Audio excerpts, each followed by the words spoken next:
نحمده ونصلي على رسوله الكريم أما بعد فأعوذ بالله من الشيطان الرجيم بسم الله الرحمن الرحيم مولاي صل وسلم دائما أبدا على حبيبك خير الخلق كلهم نظرت إلى بلاد الله جمعا كخردلة على حكم اتصالي فسهل يا إلهي كل صعب بحرمة سيد الأبرار سهل خذ يدي يا شاه جيلا خذ يدي شيئا لله أنت نور أحمدي. وقال الله تبارك وتعالى في شان حبيبه إن الله وملائكته يصلون على النبي يا أيها الذين آمنوا صلوا عليه وسلموا تسليما.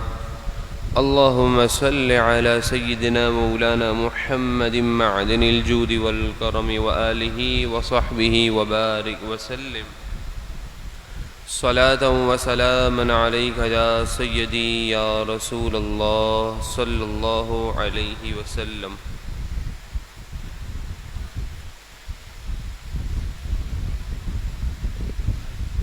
درس قرآن پاک کا آغاز سورہ آل عمران کے 5ویں رکوع سے ہوا چاہتا ہے. خالق کائنات ارشاد فرماتا ہے وَإِذْ قَالَتِ الْمَلَائِكَةُ يَا مَرْيَمَ. یہاں سے اللہ تبارک و تعالی حضرت مریم رضی اللہ تعالی عنہا کی شان اور ان کی فضیلت کو بیان فرما رہا ہے کہ اللہ تبارک و تعالی نے حضرت مریم رضی اللہ تعالی عنہا کو یہ مقام جو عطا فرمایا اس کا اظہار ملائکہ کے سامنے کیا. ارشاد ہوا اور جب فرشتوں نے کہا اے مریم ان اللہ اصطفیٰ کی بے شک اللہ تبارک و تعالی نے تجھے چن لیا ہے تیرا انتخاب فرمایا ہے. یہ انتخاب کس لیے ہے کہ آپ عورت ہونے کے باوجود بیت المقدس کی خدمت آپ کے حصے میں آئی جبکہ بیت المقدس کی خدمت بہت نیکوکار مردوں کے حصے میں سابقہ رہی ہے. لیکن اس مقدس سرزمین کی خدمت جس ہستی کے حصے میں آئی وہ حضرت مریم رضی اللہ تعالی عنہا ہیں. اور اسی طرح اللہ تبارک و تعالی نے آپ کو چن لیا. اس کا مطلب یہ ہے کہ اللہ تبارک و تعالی نے آپ کو جنتی رزق عطا فرمایا جس کا ذکر پچھلے رکوع میں گزر چکا ہے. اور اللہ تبارک و تعالی نے آپ کو چن لیا اس کا مطلب یہ بھی ہے کہ اللہ تبارک و تعالی کے نبی حضرت زکریا علیہ السلام آپ کے کفیل بن کر آپ کی کفالت کرتے رہے. وطہرکی اور اللہ تبارک و تعالی نے آپ کو خوب ستھرا کیا یعنی آپ کو پاکیزگی عطا فرمائی. ظاہری پاکیزگی بھی اور باطنی پاکیزگی بھی. باطنی پاکیزگی یعنی اللہ تبارک و تعالی نے آپ کو گناہوں سے دور رکھا. وَاصْطَفَاكِ عَلَى نِسَاءِ الْعَالَمِينَ اور آپ کو جہاں والوں کی تمام عورتوں پر فضیلت عطا فرمائی. ان عورتوں میں سے آپ کو اللہ تبارک و تعالی نے چن لیا. اس کا مطلب یہ ہے کہ آپ کو جہاں ایک عورت کو اولاد ہوتی ہے تو وہاں ایک کمبینیشن سے اولاد ہوتی ہے. لیکن اللہ تبارک و تعالی نے حضرت مریم رضی اللہ تعالی عنہا کو عورتوں پر یہ فضیلت عطا فرمائی کہ آپ کے جو فرزند اللہ کے نبی حضرت عیسیٰ ہیں وہ تنہا آپ کے پیٹ سے ہیں اور آپ کو کسی مرد نے نہیں چھوا۔ یا مریم، اے مریم، اقنتی لربکی، آپ اپنے رب کے حضور ادب سے کھڑی ہو جائیں۔ جب فرشتوں نے حضرت مریم رضی اللہ تعالی عنہا سے یہ بات کہی تو آپ نے اتنا طویل قیام کیا اللہ تبارک و تعالی کی عبادت کے لیے کہ مفسرین فرماتے ہیں اتنا طویل قیام آپ رات کو فرماتی تھیں کہ آپ کے پاؤں میں ورم آ جاتا، اور پاؤں کے ورم آ جانے کے بعد بھی آپ اس کا خیال نہیں رکھتی کہ کوئی تکلیف ہوگی، آپ مزید اللہ تبارک و تعالی کی عبادت میں محنت کرتی، مشقت کرتی، یہاں تک کہ آپ کے پاؤں سے خون بہنا شروع ہو جاتا۔ یہ اللہ تبارک و تعالی کے نیک بندوں کی اعلیٰ صفت ہے کہ وہ رب العزت کی خوب عبادت کرتے ہیں۔ وَاسْجُدِي، اور آپ اللہ تبارک و تعالی کے لیے سجدہ کیجئے، وَارْكَعِي مَعَ الرَّاكِعِينَ، اور رکوع کرنے والوں کے ساتھ رکوع کیجئے۔ ان دونوں آیت کریمہ میں اللہ تبارک و تعالی نے ایک ولیہ کہ جو اللہ کے نبی حضرت عیسیٰ علیہ السلام کی والدہ محترمہ ہیں، ان کی شان اور ان کے مقام اور مرتبے کو قرآن میں بیان کیا۔ تو جب ایک ولیہ کی شان قرآن میں اللہ تبارک و تعالی ذکر کرے تو یہ معلوم ہوتا ہے کہ اللہ والوں کی شان بیان کرنا یہ خود رب العزت کا طریقہ ہے۔ بعض نادان بہت ہی آسان اور بہت ہی غیر ذمہ داری کے ساتھ یہ بات کہہ دیتے ہیں کہ اللہ نے اپنے نبیوں کو اور ولیوں کو کچھ شان عطا نہیں کی، اور ان کی شان قرآن میں کہاں ہے؟ تو یہاں پر صاف واضح الفاظ میں موجود ہے کہ اللہ تبارک و تعالی نے حضرت مریم رضی اللہ تعالی عنہا کو کتنی شانوں سے نوازا۔ پھر فرمایا ذالک من انباء الغیب نوحیہ الیک، یہ غیب کی خبریں ہیں اے محبوب، ہم آپ کی طرف ان غیب کی خبروں کو بطور وحی کے پیش کرتے ہیں۔ واضح قرآن مجید فرقان حمید کی آیات کیا بتا رہی ہیں؟ ذالک من انباء الغیب، کہ یہ غیب کی خبریں ہیں۔ کب حضرت مریم رضی اللہ تعالی عنہا کا ذکر ہے اور کب نبی اکرم صلی اللہ تعالی علیہ وسلم کی اس دنیا میں بعثت ہے؟ ایک بہت بڑا وقت ہے، ایک بہت بڑا ٹائم ہے۔ تو اللہ تبارک و تعالی نے اپنے محبوب صلی اللہ علیہ وسلم کو جو کچھ ہو چکا اس کا بھی علم دیا، جو ہوگا اس کا بھی علم دیا ہے۔ وَمَا كُنْتَ لَدَيْهِمْ إِذْ يُلْقُونَ أَقْلَامَهُمْ أَيُّهُمْ يَكْفُلُ مریم،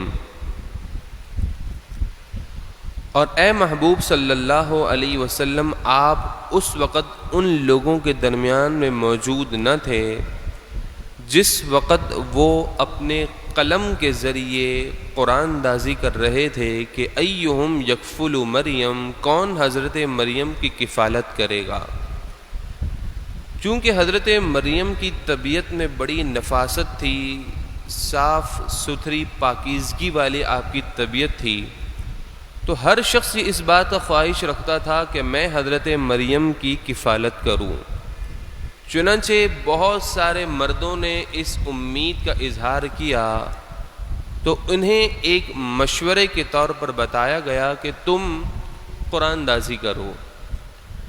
چنانچہ جن قلموں کے ذریعے، قلم یعنی پین، جن قلم پین کے ذریعے وہ توریت شریف کو لکھا کرتے تھے، ہر مرد نے اپنے قلم کو دریا کے اندر ڈال دیا، اور طریقہ یہ بیان کیا گیا کہ دریا کا جس سمت بہاؤ ہے اس کے مخالف سمت جس کا قلم بہنے لگ جائے تو وہ حضرت مریم کی کفالت کرے گا۔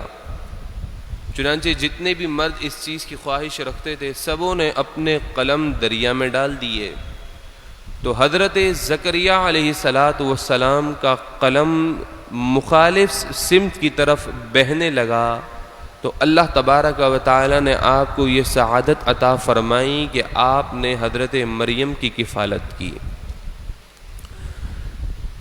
وَمَا كُنْتَ لَدَيْهِمْ إِذْ يَخْتَصِمُونَ، اور اے محبوب آپ اس وقت ان کے پاس موجود نہ تھے جب وہ جھگڑا کر رہے تھے کہ کون حضرت مریم کی کفالت کرے گا۔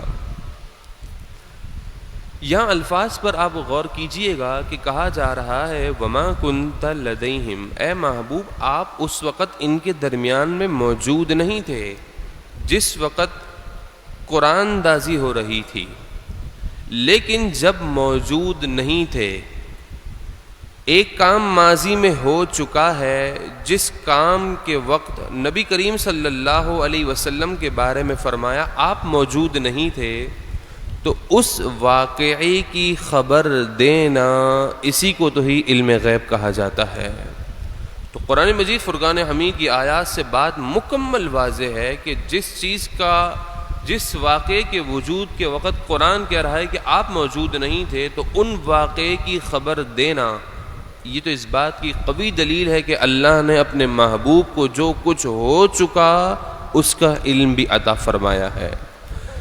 یہاں سے ایک اور بات بھی معلوم ہوتی ہے کہ جب بھی کسی اہم امور کو کوئی معاملہ ہو تو اس معاملے کو حل کرنے کے لیے قرآن دازی کرنا یہ قرآن کا طریقہ ہے، اور قرآن نے اپنے لوگوں کی اس طرح بھی اصلاح فرمائی ہے۔ جیسے نبی صلی اللہ تعالی علیہ وسلم جب آپ غزوات میں تشریف لے جاتے یا کسی جگہ پر سفر کے لیے تشریف لے جاتے تو آپ اپنی ازواج مطہرات کے مابین قرآن دازی کرتے، جس کا قرعے میں نام نکلتا نبی کریم صلی اللہ علیہ وسلم کے ساتھ ان کو سفر کی سعادت حاصل ہوتی۔ آگے ارشاد فرمایا اذ قالت الملائکۃ یا مریم، پھر حضرت مریم کی شان ملائکہ کے درمیان میں بیان ہو رہی ہے کہ جب ملائکہ نے کہا اے مریم، فرشتوں نے کہا اے مریم تمہاری شان تو یہ ہے کہ ان اللہ یبشرکی بکلمۃ منہ، کہ بے شک اللہ تبارک و تعالی خود تمہیں اس بات کی خوشخبری دیتا ہے کہ اللہ تمہیں ایک اپنی طرف سے ایک کلمہ عطا فرمائے گا۔ وہ کلمہ کون ہے؟ اسمہ، اس کا نام المسیح عیسیٰ ابن مریم، ان کا نام عیسیٰ ابن مریم ہوگا۔ حضرت مریم کی شان کیسی بیان ہو رہی ہے کہ اللہ یہ خود خوشخبری دے رہا ہے کہ آپ کو ایک فرزند عطا فرمائے گا جس کا نام عیسیٰ ابن مریم ہے۔ قرآن پاک کے الفاظ عیسیٰ ابن مریم سے معلوم ہوا کہ اللہ تبارک و تعالی نے حضرت عیسیٰ کو بغیر باپ کے پیدا فرمایا ہے، کہ بیٹے کی نسبت ہمیشہ باپ کی طرف ہوتی ہے، لیکن آپ کی نسبت آپ کی والدہ کی طرف کیا جانا اس بات کی دلیل ہے کہ آپ بغیر باپ کے ہیں۔ وجیہاً فی الدنیا، حضرت عیسیٰ کی شان اب بیان کی گئی کہ وہ دنیا اور آخرت میں خوب صاحب جاہ و جلال اور قدر و منزلت والے ہوں گے، ان کا رعب ہوگا، ان کا دبدبہ ہوگا۔ وَمِنَ الْمُقَرَّبِينَ، اور اللہ تبارک و تعالی کے خوب قرب پانے والوں میں سے ہوں گے۔ پھر حضرت عیسیٰ علیہ السلام کی شان بیان کی گئی وَيُكَلِّمُ النَّاسَ فِي الْمَهْدِ، اور حضرت عیسیٰ ابن مریم علیہ السلام لوگوں سے کلام فرمائیں گے اس عمر میں کہ جس عمر میں ایک چھوٹا بچہ جھولے میں ہوتا ہے. جب بچہ چھوٹا ہو اور ماں اسے جھولے میں ڈال دیتی ہے تو کیا بچہ اس وقت قوت گویائی رکھتا ہے؟ وہ کچھ بول سکتا ہے؟ اس کے الفاظ سمجھ میں نہیں آ سکتے. لیکن حضرت عیسیٰ کی شان یہ ہے کہ آپ اس عمر میں بھی لوگوں سے کلام فرماتے ہیں. پھر آپ نے کلام کیا نا جب حضرت مریم رضی اللہ تعالی عنہا آپ کو لے کر جب قوم کے سامنے آئی تو قوم کے لوگوں نے آپ پر نعوذ باللہ تہمت لگائی. کہا اے مریم آپ تو ایسی نہ تھیں، یہ بچہ کس کا ہے؟ تو جب آپ کی والدہ پر تہمت لگی تو آپ نے اپنی والدہ کی عزت کی حفاظت کرتے ہوئے اس عمر میں یعنی جھولے کی عمر میں آپ نے کلام کیا جس کا ذکر پارہ 16 میں ہے. کہا قال انی عبد اللہ، بے شک میں اللہ کا بندہ ہوں. آپ کس عمر میں خطاب کر رہے ہیں؟ جھولے کی عمر میں خطاب کر رہے ہیں کہ میں اللہ کا بندہ ہوں. آتانی الکتاب وجعلنی نبیا، اللہ نے مجھے کتاب بھی عطا کی ہے اور مجھے نبی بنا کر بھیجا ہے. تو حضرت مریم نے رضی اللہ تعالی عنہا پر جب تہمت لگی تو حضرت عیسیٰ علیہ السلام نے جھولے کی عمر میں کلام فرمایا. تو آپ کی شان یہ ہے کہ آپ جھولے کی عمر میں کلام کریں گے، وکہلن اور پکی عمر میں کلام کریں گے. پکی عمر سے مراد وہ عمر ہے کہ جب انسان ایک بڑی ایج پر پہنچ جاتا ہے کہ جب اسے قوت گویائی بھی آ جاتی ہے تو وہ اس وقت بھی حضرت عیسیٰ کلام کریں گے. مفسرین نے یہاں بڑی پیاری بات کی، کہا کہ پکی عمر میں کلام تو ہر بشر کر سکتا ہے. جب انسان کو سمجھ آ جائے، بولنا شروع کر دے تو اس عمر میں تو ہر بشر کلام کر سکتا ہے. تو حضرت عیسیٰ کی اس میں شان کیا ہے؟ تو آپ نے کہا، مفسرین کہتے ہیں کہ اس جگہ پر مفسرین نے بڑی پیاری بات جو لکھی، وہ کہتے ہیں کہ دراصل بات یہ ہے کہ جب حضرت عیسیٰ علیہ السلام آسمان دنیا سے دوبارہ تشریف لائیں گے تو آپ اس وقت جو لوگوں کے درمیان میں کلام کریں گے تو آپ کا اس وقت کلام کرنا یہ آپ کی شان اور فضیلت بتاتا ہے. تو کہا کہ آپ جھولے کی عمر میں کلام فرمائیں گے اور پکی عمر میں کلام فرمائیں گے. وَمِنَ الصَّالِحِينَ، اور صالحین میں سے ہو جائیں گے. قالت، فرشتوں نے کہا ربی. قالت، حضرت مریم رضی اللہ تعالی عنہ نے عرض کی، ربی اے میرے رب. چونکہ پیچھے فرشتوں نے آپ کو اللہ تبارک و تعالی کی طرف سے ایک عیسیٰ ابن مریم کی خوشخبری دی تو آپ بڑی حیرت میں اور بڑی حیران تھیں کہ یہ کیسے ہوگا. تو آپ نے اپنے رب سے عرض کی، انا یکون لی ولد، میرے لیے اولاد کیسے ہوگی؟ یہ اولاد کا ہونا میرے لیے یہ کیسے ممکن ہے؟ کیوں؟ کیونکہ دستور کے مطابق تو بشر چھوئے تو اولاد ممکن ہے، حالانکہ میری کیفیت تو یہ ہے ولم یمسسنی بشر، اور مجھے کسی بشر نے چھوا تک بھی نہیں ہے، تو میرے لیے اولاد کیسے ممکن ہے؟ تو دوستو یہاں ایک وہ اصول بتانے جا رہا ہوں جو آپ اپنی زندگی میں اس اصول کو یاد رکھ لیں. میرا اس بات پر یقین ہے کہ انشاءاللہ یہ اصول آپ کو ہر جگہ پر گمراہ ہو جانے سے محفوظ کر دے گا. کہ دیکھیں قرآن اور حدیث یہ اللہ تبارک و تعالی کی طرف سے دین ہے، یہ کسی عام بندے کا بنایا ہوا دین نہیں ہے. یہ رب کی جو چاہت ہے، رب کی جو مرضی ہے، جیسا رب چاہتا ہے ویسا ہوتا ہے. قرآن اور حدیث پر ہمیں ایمان لانے کا حکم دیا گیا ہے.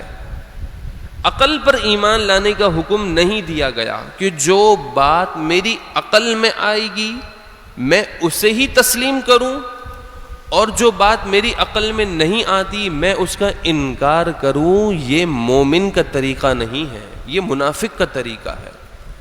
منافقوں نے رسول اللہ صلی اللہ علیہ وسلم کو نہیں پہچانا، انہوں نے جب بھی پہچانا تو عقل سے پہچانا کہ نبی کریم صلی اللہ علیہ وسلم غیب کی خبر دیتے ہیں، یہ کیسے ممکن ہے؟ انہوں نے ہمیشہ اپنے عقل کے ذریعے رسول اللہ کو پہچانا، جبکہ مومن کا طریقہ یہ ہے کہ جو بات رب نے کہہ دی میری عقل میں نہ بھی آئے، بس رب نے کہہ دی، مومن کا طریقہ ہے اسے مان لینا۔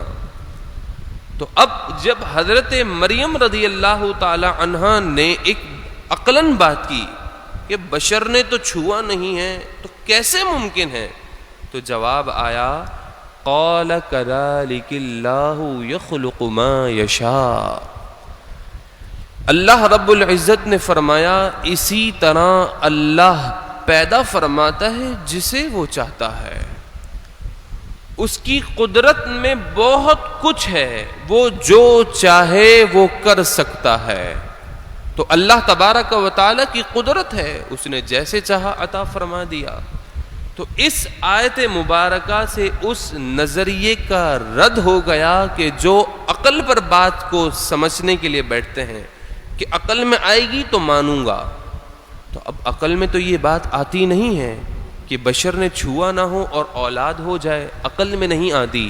لیکن اس آیت کریمہ سے معلوم ہوا کہ مومن کا طریقہ یہ ہے کہ جو بات رب نے کہہ دی عقل میں نہ بھی آئے تو اسے تسلیم کرنا ہے۔ اور یہ تو عیسائیوں کا طریقہ تھا نا، کہ جب انہوں نے اپنی عقل کے مطابق سوچا کہ بشر چھوئے نہ اور اولاد ہو جائے تو جبھی تو انہوں نے حضرت مریم پر تہمت باندھ دی۔ تو معلوم ہوا کہ جو رب ذوالجلال کی قدرت سے منہ پھیرتے ہوئے عقل کے ذریعے بات کو سوچے گا سمجھے گا تو وہ ٹھوکر بھی کھائے گا، اور یہ طریقہ گمراہ لوگوں کا طریقہ ہے۔ اللہ ہمارے ایمان کی حفاظت فرمائے۔ تو فرمائے یہ تو اللہ تبارک و تعالی کی شان ہے، وہ جسے چاہے پیدا فرما دے۔ اس کی شان یہ ہے اذا قضا امرا، جب وہ کسی معاملے میں فیصلہ فرما لیتا ہے، فإنما یقول له، تو بات صرف اتنی سی ہے کہ وہ کہتا ہے کن ہو جا، فیکون، تو وہ ہو جاتا ہے۔ تو جب حضرت عیسیٰ علیہ السلام کی ولادت ہوئی تو آپ کو کہا کہ آپ اللہ کی کلمہ ہیں، بکلمۃ منہ، ان اللہ یبشرک بکلمۃ منہ، کہ آپ اللہ تبارک و تعالی کی طرف سے ایک کلمہ ہیں۔ تو مفسرین نے فرمایا کون سے کلمہ ہیں؟ تو کہا کن والا کلمہ ہے، کہ کہا ہو جا فیکون، تو حضرت عیسیٰ کی ولادت ہو گئی۔ اب پھر حضرت عیسیٰ علیہ السلام کی شان بیان کی جا رہی ہے، وَيُعَلِّمُهُ الْكِتَابَ۔ حضرت عیسیٰ کی شان یہ ہے کہ خود اللہ تبارک و تعالی حضرت عیسیٰ کو کتاب سکھائے گا، کتاب عطا فرمائے گا۔ انجیل کتاب عطا کی گئی، والحکمت، اور حکمت عطا فرمائے گا، والتوراۃ والانجیل، اور توریت اور انجیل عطا فرمائے گا، ورسولا الی بنی اسرائیل۔ حضرت عیسیٰ کی شان بیان کی جا رہی ہے کہ آپ بنی اسرائیل کی طرف رسول ہوں گے۔ انی قد جئتکم بآیۃ من ربکم، کہ بے شک آپ اپنی قوم سے یہ کہیں گے کہ میں تمہارے پاس تمہارے رب کی طرف سے روشن نشانیاں لے کر آیا ہوں۔ یہ روشن نشانیاں اس بات کی دلیل ہیں کہ میں اللہ تبارک و تعالی کی طرف سے نبی بنا کر بھیجا گیا ہوں۔ انبیاء علیہ السلام کو جو روشن معجزات عطا کیے جاتے ہیں وہ ان کے دعوی نبوت کے سچے ہونے پر دلیل ہوتے ہیں۔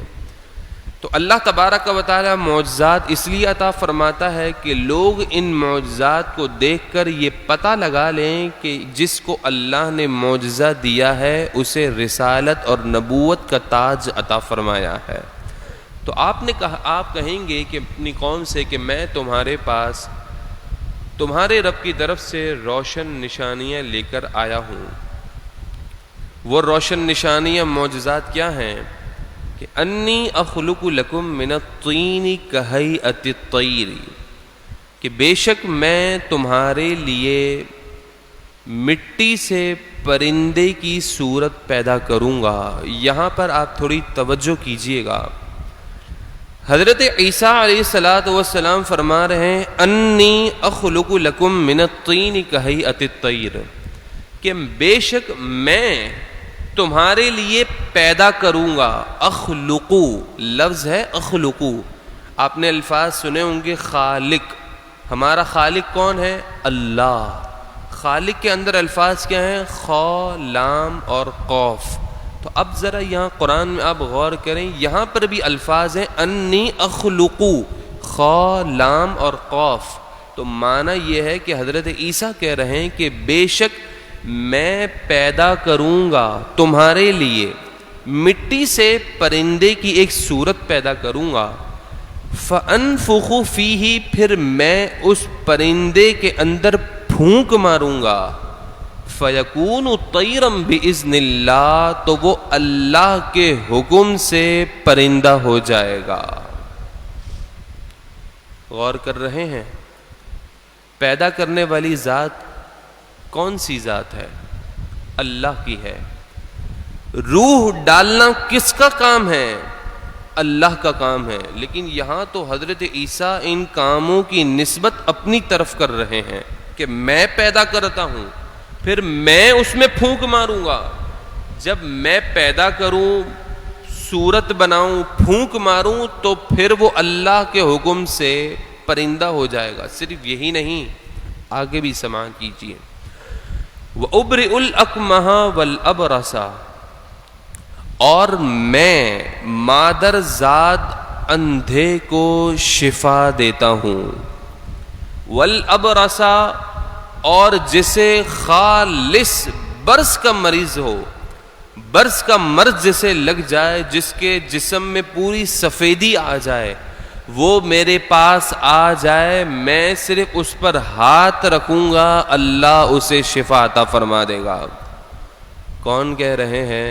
حضرت عیسیٰ کہہ رہے ہیں۔ حالانکہ ہم نے تو قرآن میں سنا ہے وَإِذَا مَرِضْتُ فَهُوَ يَشْفِينِ، اللہ کہتا ہے کہ جب تم بیمار ہو جاؤ تو مجھ سے شفا لو، لیکن حضرت عیسیٰ کہہ رہے ہیں میں شفا دوں گا۔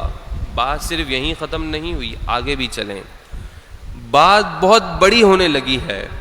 کہا وَأُحْيِي الْمَوْتَى بِإِذْنِ اللَّهِ، اور میں اللہ کے حکم سے جو تمہارے مردے ہیں انہیں بھی زندہ کر دوں گا۔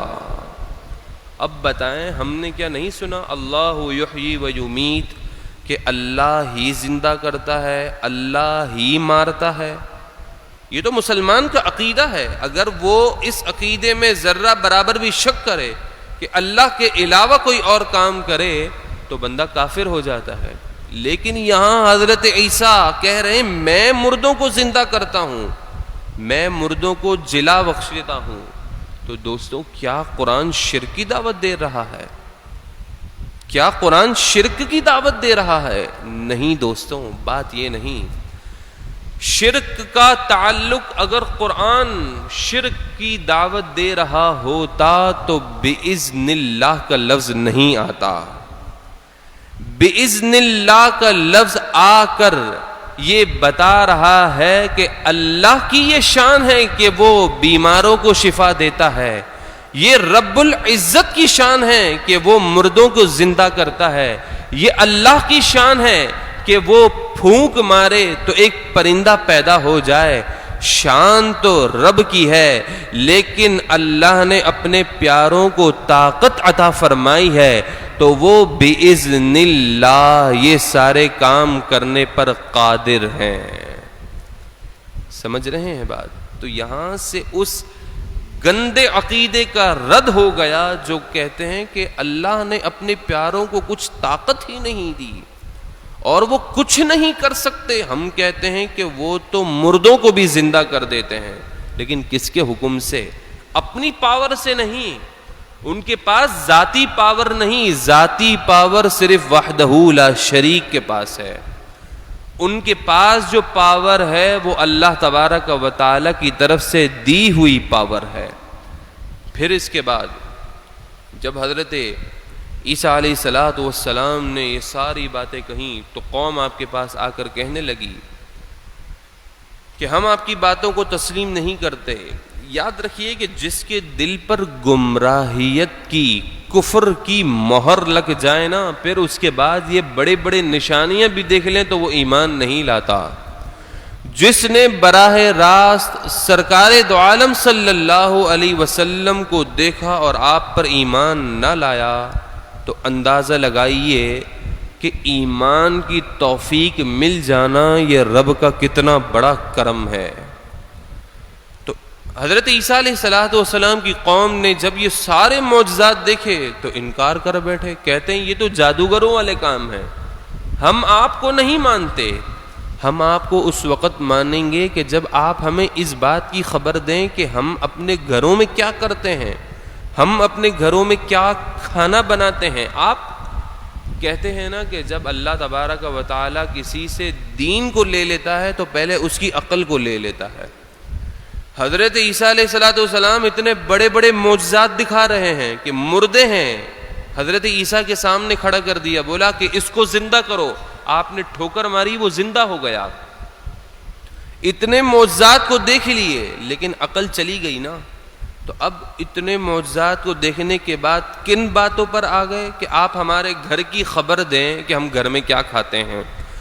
جو نبی اتنے بڑے معجزات دکھا دے تو کیا اس کے لیے یہ بعید ہے کہ وہ گھر کے معاملات نہ بتائے؟ تو جب ان کی خواہش ہوئی تو آپ نے کہا یہ بھی بتا دیتا ہوں. تو آپ نے کہا وَأُنَبِّئُكُم بِمَا تَأْكُلُونَ, تمہارے کہنے پر میں تمہیں اس چیز کی بھی خبر دیتا ہوں جو تم گھروں میں کھانا کھاتے ہو. وَمَا تَدَّخِرُونَ فِي بُيُوتِكُمْ, اور جو تم اپنے گھروں میں ذخیرہ کرتے ہو, جمع کرتے ہو, میں اس کی بھی تمہیں خبر دے دوں گا. جب حضرت عیسیٰ علیہ السلام کے پاس آپ کی قوم کے جو چھوٹے چھوٹے بچے تھے وہ آپ کے پاس آتے, پھر آپ انہیں خبر دیتے کہ تمہارے والدہ نے یہ چیز وہاں رکھی ہے, تمہارے والد نے گھر کے اندر یہ مٹھائی اس طرف رکھی ہے. یہ بچے حضرت عیسیٰ علیہ السلام سے خبر لے کر گھر جاتے اور کہتے کہ فلاں جگہ پر وہ چیزیں ہمیں دو, فلاں جگہ پر وہ چیزیں دو, ہمیں کھانی ہیں. تو جب معاملہ بہت بڑھ گیا تو ان بچوں کے والدین نے کہا کہ یہ بچے تو حضرت عیسیٰ کے پاس علیہ السلام کے پاس جا کر بگڑ رہے ہیں اور ہمارے گھر کے راز کھل رہے ہیں. تو انہوں نے بچوں کو ایک کمرے میں بند کر دیا. حضرت عیسیٰ علیہ السلام ان بچوں کو ڈھونڈتے ہوئے پہنچے تو گھر والوں کے دروازے پر دستک دی, کہا بچے کہاں ہیں؟ تو کہا بچے یہاں نہیں ہیں. تو بولا کون ہے اس پھر یہاں پر؟ تو گھر والے کہنے لگے کہ ان کمروں میں سور ہیں. تو آپ نے جواب میں کہا کہ ایسا ہی ہوگا. چنانچہ جیسے ہی دروازہ کھولا گیا تو وہ سارے بچے سور کی شکل میں تبدیل ہو گئے تھے. یہ سب کیا ہے؟ جو نہیں مانتا اس کے لیے یہ عذاب ہے. تو فرمایا ان فی ذلک لآیۃ لکم ان کنتم مؤمنین, بے شک ان باتوں میں ضرور نشانیاں ہیں تمہارے لیے اگر تم ایمان رکھتے ہو. پھر حضرت عیسیٰ علیہ السلام کی شان بیان کی گئی. آپ نے کہا وَمُصَدِّقًا لِمَا بَيْنَ يَدَيَّ مِنَ التَّوْرَاةِ, آپ کہتے ہیں کہ میں تصدیق کرنے والا ہوں اپنے سے پہلی کتاب یعنی توریت کی. وَلِأُحِلَّ لَكُمْ بَعْدَ الَّذِي حُرِّمَ عَلَيْكُمْ, اور میں تمہارے لیے بعض ان چیزوں کو جو کہ تم پر حرام کر دی گئیں انہیں حلال کرنے آیا ہوں. حضرت موسیٰ علیہ الصلاۃ والسلام کی شریعت میں اونٹ کا گوشت اور مچھلی یہ حرام تھے، تو آپ کہنے لگے کہ میں تمہارے پاس ان چیزوں کو حلال کرنے کے لیے آیا ہوں۔ تو دوستوں یہاں سے یہ چیز معلوم ہوئی کہ اللہ نے اپنے نبیوں کو یہ بھی پاور دی ہے کہ وہ حرام کو حلال کر دیتے ہیں، حلال کو حرام کر دیتے ہیں، لیکن کس کی طاقت سے؟ اللہ تبارک و تعالیٰ کی طاقت سے۔ وَجِئْتُكُمْ بِآیَةٍ مِّن رَبِّكُمْ، اور میں تمہارے پاس تمہارے رب کی طرف سے روشن نشانیاں لے کر آیا ہوں، تو بس اتنی سی بات ہے، فَاتَّقُوا اللَّهَ، بس تم اللہ تبارک و تعالی سے ڈرو، وَأَطِيعُونَ، اور میری فرما برداری کرو۔ ان اللہ ربی، کہ بے شک اللہ میرا رب ہے، وَرَبُّكُمْ، اور تمہارا رب ہے، فَاعْبُدُوهُ، تو تم اسی کی عبادت کرو، هَذَا صِرَاطٌ مُسْتَقِيم، یہی سیدھا رستہ ہے۔ سیدھا رستہ کہیں اور نہیں، رب کو مانو اور رب کے نبی کی اطاعت کرو، صراط مستقیم اسی کا نام ہے۔ بہت ہی آسان انداز میں صراط مستقیم کی تشریح کی گئی، رب سے ڈرو، رب کی عبادت کرو اور اپنے نبی کی اطاعت کرو۔ فلما احس عیسیٰ منہم الکفر، سارے معجزات کو دکھانے کے بعد بھی یہ ایمان نہیں لائے، تو پس جب حضرت عیسیٰ علیہ الصلاۃ والسلام نے ان سے کفر کو محسوس کیا کہ یہ کفر کی گندگی سے باز آنے والے لوگ نہیں ہیں، قال، تو کہا، من انصاری الی اللہ، کون میرا مددگار ہے اللہ کے یہاں، اللہ کی طرف میرا کون مددگار ہے؟ تو آپ پر جتنے لوگ ایمان لائے ان کی تعداد مختلف ہیں، ایک روایت کے مطابق وہ تعداد 12 ہے، تو وہ آپ کے حواریوں میں ہوئے۔ قال الحواریون، تو حواری کہنے لگے، نحن انصار اللہ، ہم اللہ کے دین کے مددگار ہیں، آمنا باللہ، ہم آپ پر ایمان لائے، ہم اللہ پر ایمان لائے، واشہد بأننا مسلمون، اور آپ گواہ ہو جائیں کہ ہم مسلمان ہیں۔ اب وہ اللہ تبارک و تعالیٰ کے حضور دعا کرتے ہیں، ربنا، اے ہمارے رب، آمنا بما انزلتا، ہم ایمان لائے اس چیز پر جو تو نے نازل کیا، یعنی کتاب، واتبعنا الرسول، اور ہم نے رسول کی اتباع کی، یعنی حضرت عیسیٰ علیہ السلام کی، فاکتبنا مع الشاہدین، تو تو ہمیں حق پر گواہی دینے والوں میں لکھ دے۔ تو جو آپ پر ایمان لانے والے تھے وہ آپ پر ایمان لے آئے، اور انہوں نے اپنے رسول صلی اللہ علیہ وسلم اور اپنے رسول حضرت عیسیٰ علیہ الصلاۃ والسلام کی اتباع کی۔ لیکن جو لوگ آپ پر ایمان نہیں لائے وہ آپ کے قتل کا ارادہ رکھتے تھے، انہوں نے پلاننگز کی، لوگوں کو جمع کیا اور کسی ایک شخص کا انتخاب کیا اور اسے یہ ذمہ داری دی کہ تو نے جا کر حضرت عیسیٰ علیہ الصلاۃ والسلام کو قتل کر دینا ہے۔ چنانچہ وَمَكَرُوا، انہوں نے حضرت عیسیٰ علیہ الصلاۃ والسلام کو ہلاک کرنے کی پلاننگ کی، مکر کیا۔ وَمَكَرَ اللَّهُ، اور اللہ نے خفیہ تدبیر فرمائی۔ جب وہ پلاننگ کر کے حضرت عیسیٰ علیہ الصلاۃ والسلام تک پہنچے تو اللہ نے خفیہ تدبیر اس طرح فرمائی کہ جو شخص قتل کرنے کے لیے آگے بڑھا تھا، اللہ تبارک و تعالی نے سب سے پہلے حضرت عیسیٰ کو آسمان کی طرف اٹھا لیا، اور جو حضرت عیسیٰ کو قتل کرنے کے لیے آگے بڑھ رہا تھا، حضرت عیسیٰ کی جو شکل تھی وہ اس جیسی شکل اس شخص کو عطا کر دی۔ تو جب قوم نے دیکھا کہ یہ تو حضرت عیسیٰ علیہ الصلاۃ والسلام ہے، اپنے گمان میں انہوں نے سمجھا کہ یہ تو حضرت عیسیٰ ہے، تو قوم نے اسی شخص کو قتل کر دیا، جبکہ حقیقت جو رب نے خفیہ تدبیر فرمائی وہ یہ کہ حضرت عیسیٰ کو آسمان کی طرف اٹھا لیا. واللہ خیر الماکرین، اور اللہ ہی بہترین خفیہ تدبیر فرمانے والا ہے. اللہ تبارک و تعالی ہمیں ایمان کی سلامتی عطا فرمائے، اور جتنے بھی ایمان کے لٹیرے ہیں ان کے شر سے ہمیں ہماری نسلوں کو محفوظ فرمائے. بآواز بلند درود پاک اللہم صلی علی سیدنا.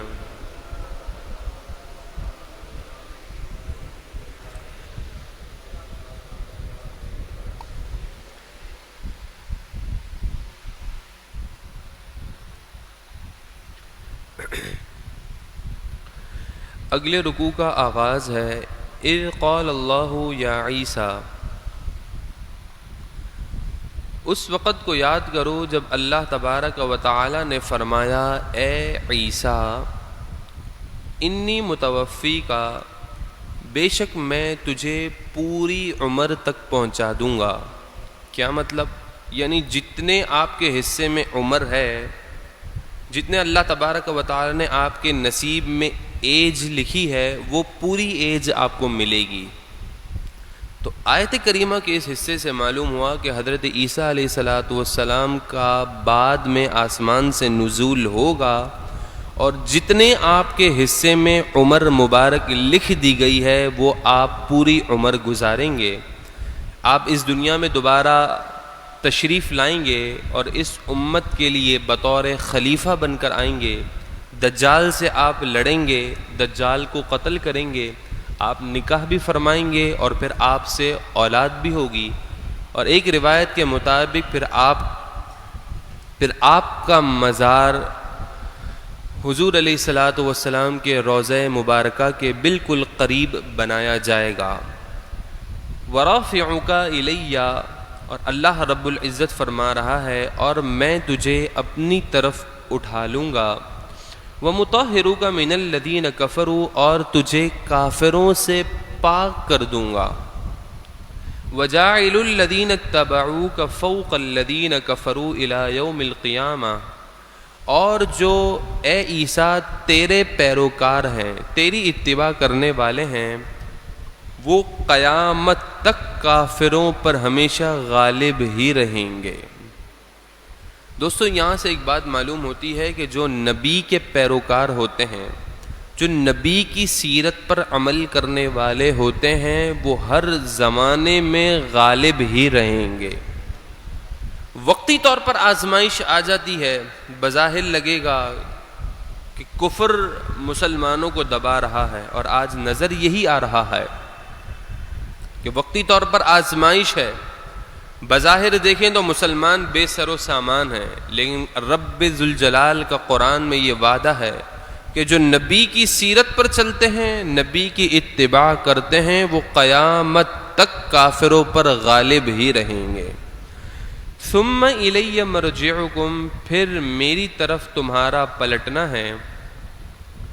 فاحکم بینکم فیما کنتم فیہ تختلفون، تو میں ان معاملات میں تمہارے درمیان فیصلہ فرما دوں گا جن معاملات میں تم اختلاف کرتے تھے. فَأَمَّا الَّذِينَ كَفَرُوا، پس بہرحال وہ لوگ جنہوں نے کفر کیا، فَأُعَذِّبُهُمْ عَذَابًا شَدِيدًا فِي الدُّنْيَا وَالْآخِرَةِ، تو میں انہیں دنیا میں بھی شدید عذاب دوں گا اور آخرت میں بھی انہیں شدید عذاب دوں گا. وَمَا لَهُم مِّن نَاصِرِينَ، اور ان کے لیے کوئی مددگار نہیں ہوگا. کل بروز قیامت مدد صرف مسلمانوں کو اور مومنین کو نصیب ہوگی. یہ مدد کتنی صورتوں میں ہے کہ حدیث پاک میں کہ خاندان میں اگر کوئی ایک حافظ ہے تو وہ حافظ اپنے خاندان کے 10 رشتہ داروں کی شفاعت کرے گا تو اللہ ان کی شفاعت کو قبول فرما لے گا. اسی طرح ایک حاجی کے بارے میں ہے کہ وہ 70 لوگوں کی شفاعت کرے. شہداء کے بارے میں ہے کہ وہ اپنے خاندان والوں کے لوگوں کے حق میں شفاعت کریں گے. علماء کے حق میں ہے کہ وہ اپنے جو تعلق ارد گرد تعلق رکھنے والے لوگ تھے ان کے لیے شفاعت کریں گے. تو یہ جتنی بھی شفاعت اور مدد ہے یہ مومنین کے لیے ہے، کفار کے لیے کچھ نہیں. وَأَمَّا الَّذِينَ آمَنُوا وَعَمِلُوا الصَّالِحَاتِ، اور بہرحال وہ لوگ جو ایمان لائے اور اچھے اعمال کیے، فَيُوَفِّيهِمْ أُجُورَهُمْ، اللہ ان کا اجر انہیں پورا عطا فرمائے گا. چھوٹی سی چھوٹی نیکی کا بھی اجر ہے اور چھوٹے سے چھوٹے گناہ کا بھی وبال ہے. کسی چیز میں ذرہ بھر کمی نہیں کی جائے گی. چھوٹی نیکی کی ہے اس کا بھی اجر ملے گا. واللہ لا يحب الظالمین، اور اللہ ظلم کرنے والوں کو پسند نہیں فرماتا. ذالک نتلوہ علیک من الآیات، یہ وہ باتیں ہیں کہ اے محبوب ہم آپ پر اس کی تلاوت کرتے ہیں. والذکر الحکیم، اور حکمت والی نصیحتوں کی ہم آپ پر تلاوت کرتے ہیں. ان مثل عیسیٰ عند اللہ کمثل آدم،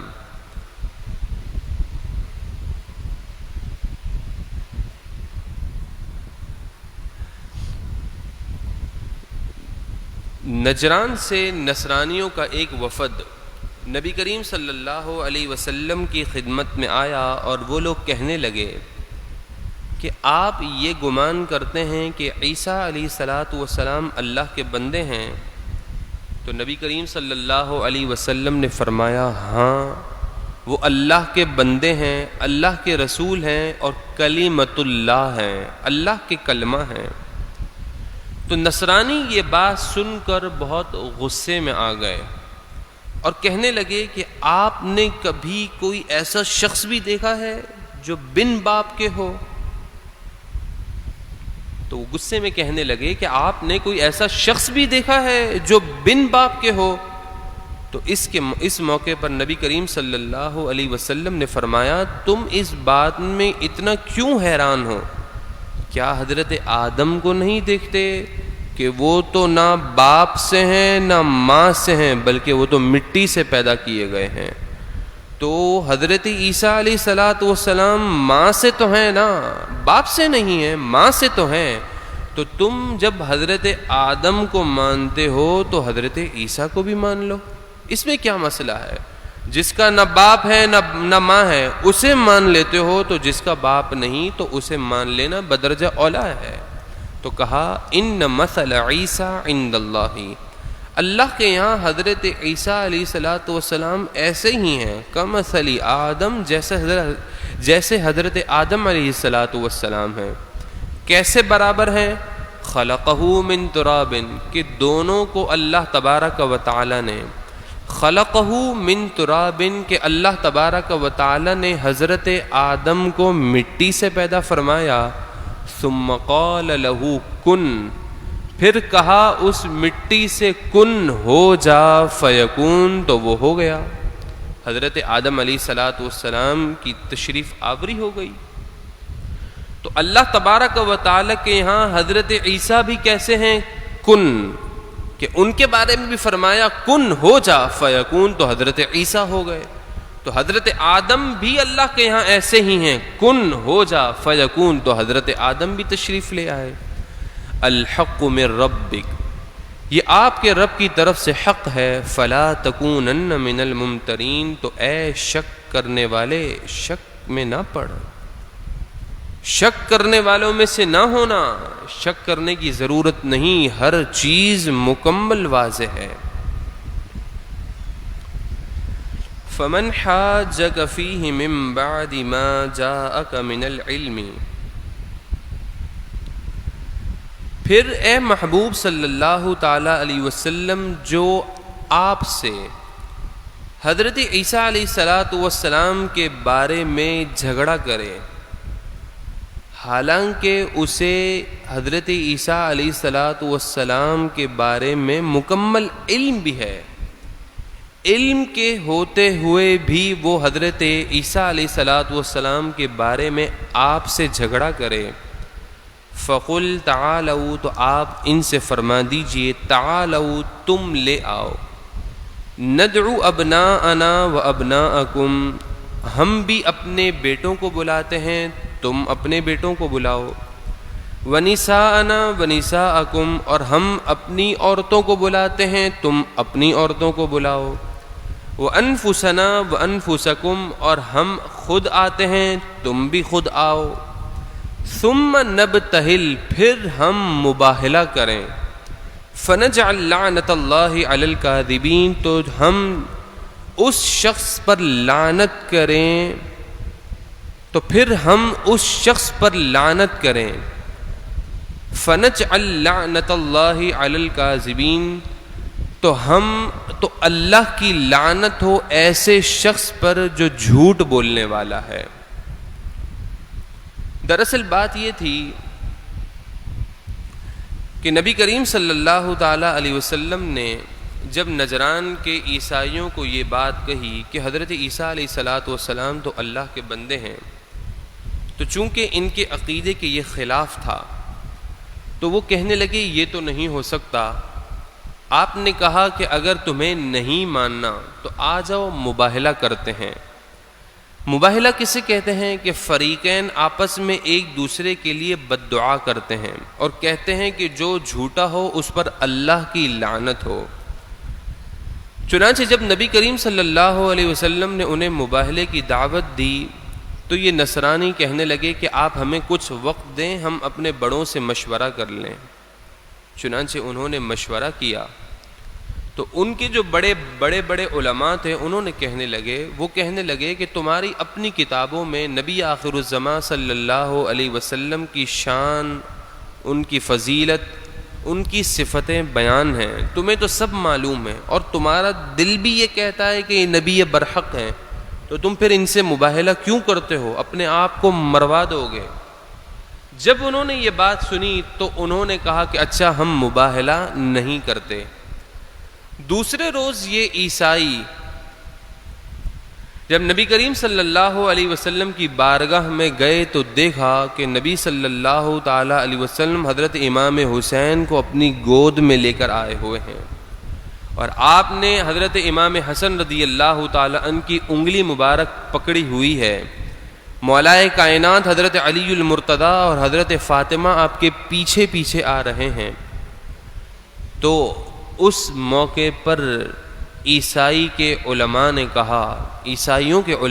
کہا کہ اے عیسائیوں، تم اس نبی برحق سے مباہلہ نہ کرنا، کیونکہ ہم تو وہ چمکتے ہوئے چہرے دیکھ رہے ہیں کہ اگر آج یہ اللہ تبارک و تعالیٰ کی بارگاہ میں یہ دعا کر دینا کہ مولا اس پہاڑ کو اٹھا کر یہاں سے یہاں کر دے تو رب ان کی بات کو فوراً مان لے گا، تو تم ان سے مباہلہ کرنے نکلے ہو، ان سے مباہلہ کرو گے؟ تو کہا کہ اگر تم نے ان سے مباہلہ کیا تو تمہاری نسل تباہ و برباد کر دی جائے گی۔ پھر جب وہ مباہلے سے بیک ہوئے، کہنے لگے ہم مباہلہ نہیں کر سکتے، تو اس موقع پر نبی صلی اللہ علیہ وسلم نے فرمایا اس ذات کی قسم جس کے قبضہ قدرت میں میری جان ہے، اگر آج یہ لوگ مباہلہ کر لیتے تو 1 مہینے کے اندر ان کی نسل ہی مٹ جاتی، کیونکہ وہ نبی سے مقابلہ کرنے نکلے ہیں۔ پھر آگے فرمایا ان ھذا لہو القصص الحق، بے شک یہی سچا قصہ ہے، سچا بیان ہے، وما من الہ الا اللہ، اور اللہ کے سوا کوئی معبود نہیں، وان اللہ لہو العزیز الحکیم، اور بے شک اللہ ہی غالب حکمت والا ہے۔ فَإِن تَوَلَّوْا، دیکھتے ہوئے بھی اگر وہ منہ پھیر لیں، جانتے ہوئے بھی یہ عیسائی منہ پھیر لیں تو گھبرانے کی بات نہیں۔ فَإِنَّ اللَّهَ عَلِيمٌ بِالْمُفْسِدِينَ، تو پس بے شک اللہ تبارک و تعالی فساد کرنے والوں کو خوب جانتا ہے۔ اے محبوب صلی اللہ علیہ وسلم آپ مت گھبرائیے، آپ پریشان نہیں ہوئیے، یہ آپ کی بات نہیں مانتے، یہ آپ پر ایمان نہیں لاتے، آپ مت گھبرائیے، اللہ ان کے فساد کو جاننے والا ہے، اللہ تبارک و تعالی ہم تمام کو قرآن مجید فرقان حمید کی ان سنی ہوئی باتوں پر عمل کر کے اور انہیں یاد رکھتے ہوئے دوسروں تک پہنچانے کی توفیق عطا فرمائے۔ درود پاک کا نذرانہ پیش کیجیے۔ اللہم صلی علی سیدنا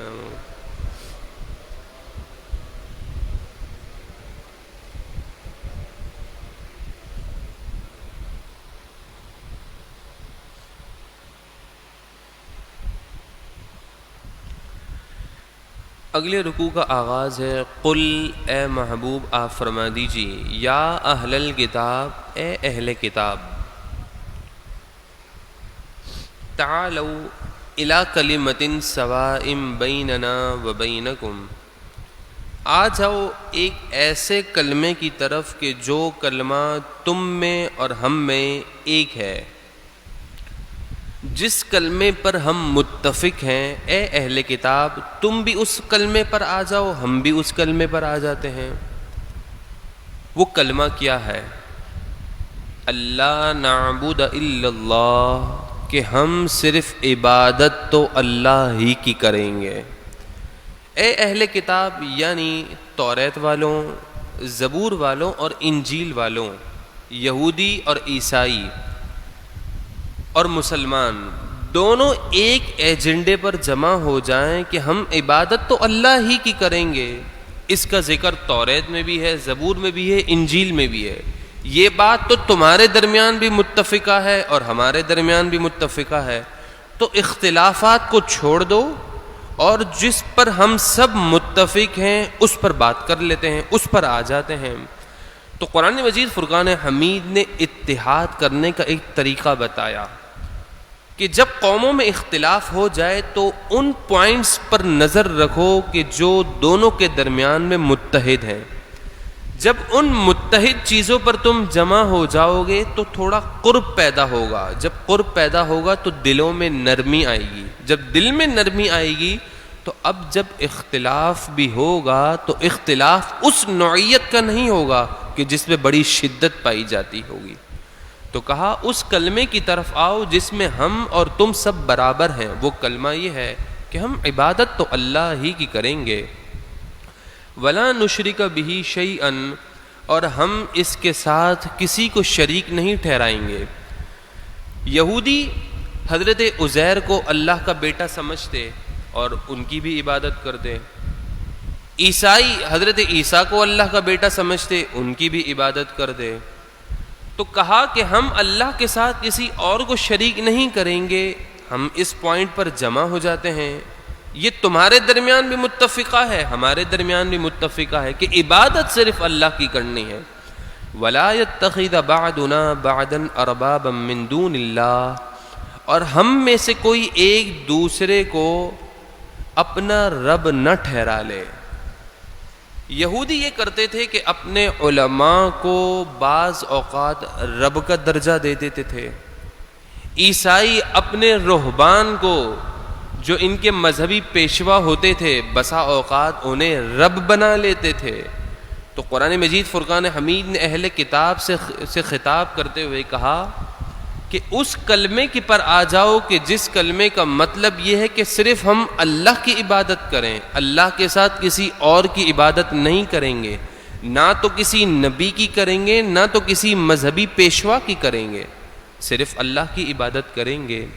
فَإِن تَوَلَّوْا، تو کہا پھر بھی اگر وہ نہ مانیں، منہ پھیریں، فَقُولُوا، تو تم کہہ دو، اشہدوا بِأَنَّا مسلمون، اے لوگوں گواہ ہو جاؤ بے شک ہم مسلمان ہیں، ہم اپنے رب کی ہی عبادت کریں گے، تمہیں نہیں آنا، تم ہماری بات سے اتفاق نہیں کرتے، نہ آؤ، لیکن ہم تو برملا اس بات کا اظہار کریں گے کہ ہم اللہ ہی کی عبادت کرتے ہیں اور بے شک ہم مسلمان ہیں۔ یا اہل الکتاب، اے اہل کتاب، لِمَ تُحَاجُّونَ فِي ابراہیم، کیوں تم حضرت ابراہیم کے بارے میں جھگڑا کرتے ہو اور کہتے ہو، یہودی کہتے ہیں کہ حضرت ابراہیم کا تعلق یہودیت سے تھا، عیسائی کہتے ہیں کہ حضرت ابراہیم کا تعلق عیسائیت سے تھا، تو تم کیوں حضرت ابراہیم کے بارے میں جھگڑا کرتے ہو؟ حالانکہ حقیقت کیا ہے؟ وما انزلت التوراۃ والانجیل الا من بعد، حالانکہ توریت اور انجیل کا نزول تو حضرت ابراہیم کے بعد ہوا ہے۔ سب سے پہلے حضرت ابراہیم ہیں، ان کے 1000 سال کے بعد حضرت موسیٰ تشریف لائے جن کو توریت کتاب دی گئی۔ جب توریت کتاب دی گئی تو یہاں سے مذہب یہودیت کی ابتدا ہوئی۔ پھر حضرت موسیٰ کے 2000 سال بعد حضرت عیسیٰ علیہ السلام تشریف لائے تو انہیں انجیل کتاب دی گئی، یہاں سے عیسائیت مذہب کی ابتدا ہوئی۔ تو مذہب یہودیت اور مذہب عیسائیت تو بعد میں ہے حضرت ابراہیم کے۔ حضرت ابراہیم تو بہت پہلے کے ہیں، ان کے زمانے میں نہ تو یہودیت تھی نہ نصرانیت تھی۔ تو اے اہل کتاب، تم حضرت ابراہیم کے بارے میں کیوں جھگڑا کر رہے ہو؟ حالانکہ توریت اور انجیل کا نزول تو حضرت ابراہیم کے بعد ہوا ہے۔ ان کے زمانے میں تو توریت انجیل تھی نہیں، یہودیت نصرانیت تو تھی نہیں، تو تم کیوں جھگڑا کر رہے ہو؟ افلا تعقلون، کیا تم عقل نہیں رکھتے؟ کیا تمہیں شعور نہیں ہے؟ تم کس بات کا دعویٰ کر رہے ہو؟ ہاں انتم ہؤلاء حاججتم فیما لکم بھی علم۔ قرآن مجید فرقان حمید اہل کتاب کو جھنجھوڑ کر کہہ رہا ہے، ہاں ہاں تم ہی وہ لوگ ہو کہ تم جھگڑا کرتے ہو اس چیز میں کہ جس کا تمہارے پاس علم ہے۔ تمہارے پاس کس چیز کا علم ہے؟ تمہارے پاس اس چیز کا علم ہے کہ توریت میں، انجیل میں یہ بات واضح ہے کہ نبی آخر الزمان صلی اللہ علیہ وسلم تشریف لائیں گے۔ تمہارے پاس تمہاری کتابوں میں نبی آخر الزمان صلی اللہ علیہ وسلم کے اوصاف بیان کیے گئے ہیں، ان کی نشانیاں بھی بیان ہیں۔ تم ان نشانیوں کو اتنا جانتے ہو، اتنا جانتے ہو، تم ان نشانیوں پر اتنی معرفت رکھتے ہو کہ جتنی معرفت تو تمہیں اپنے بیٹوں سے نہیں ہے، اتنی معرفت تو تمہیں نبی آخر الزمان کی نشانیوں سے ہے کہ وہ اللہ کے آخری نبی ہوں گے۔ ساری باتیں تمہاری کتابوں میں موجود ہیں، یہ سب جانتے ہو، اس کے باوجود بھی تم جھگڑا کرتے ہو۔ تو ہاں ہاں تم ہی وہ لوگ ہو کہ جو تم اس معاملے میں جھگڑا کر رہے ہو کہ جس کا تمہیں علم ہے۔ تو فَلِمَ تُحَاجُّونَ فِي مَا لَيْسَ لَكُمْ بِهِ علم، تو جس چیز کا تمہیں پتہ بھی نہیں ہے تو تم اس بارے میں کیوں جھگڑا کر رہے ہو؟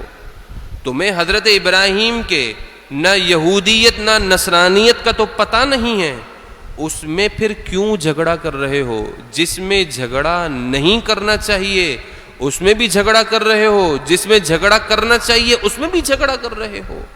کر کیا رہے ہو؟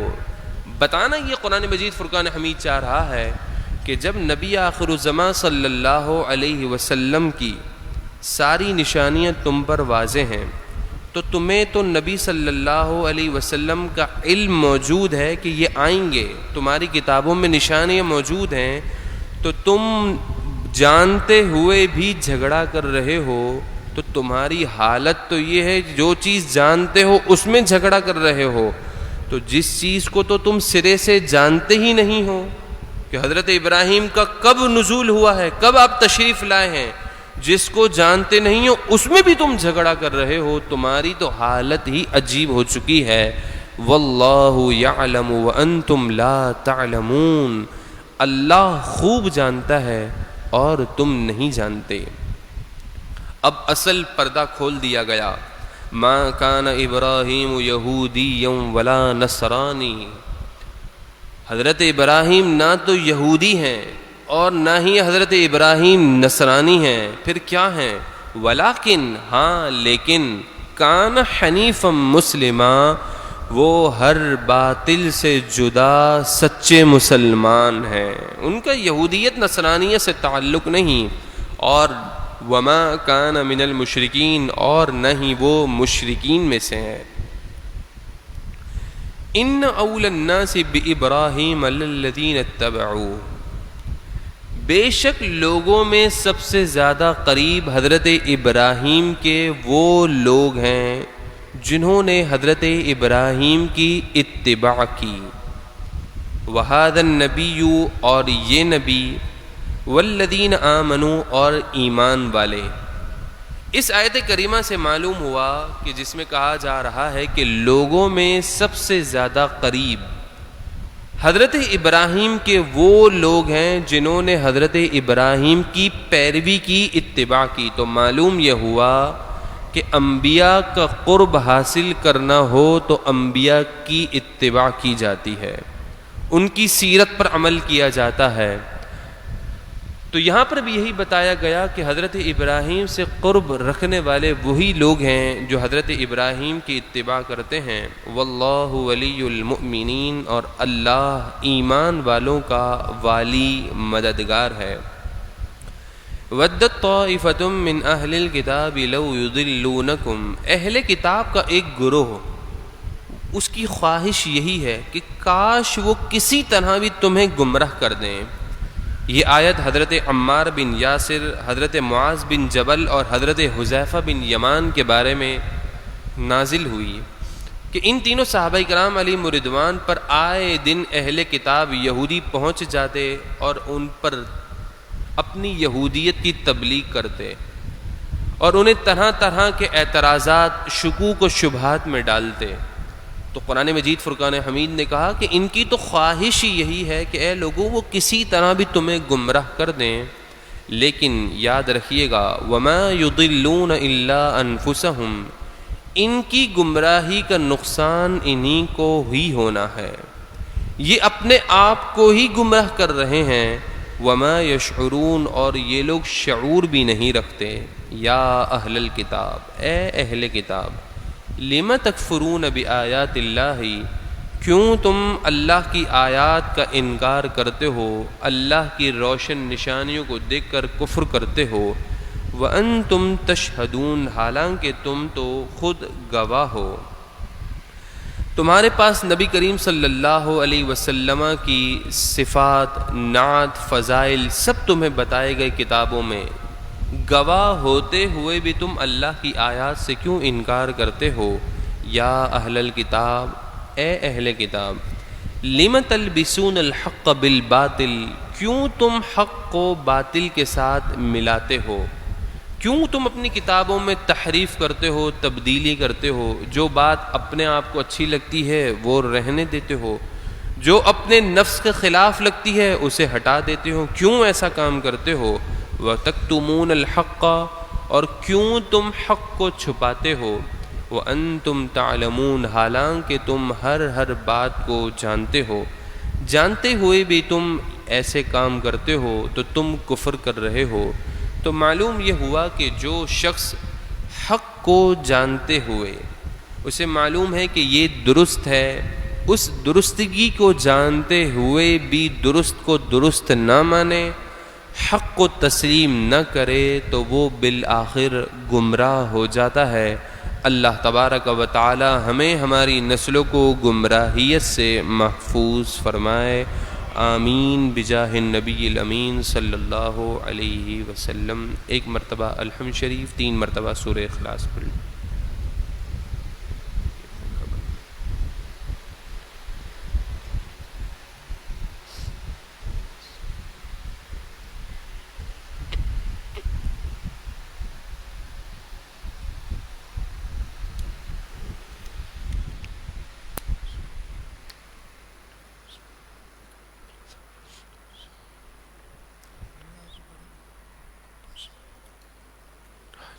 الحمد للہ رب العالمین والصلاة والسلام علی اشرف الانبیاء والمرسلین۔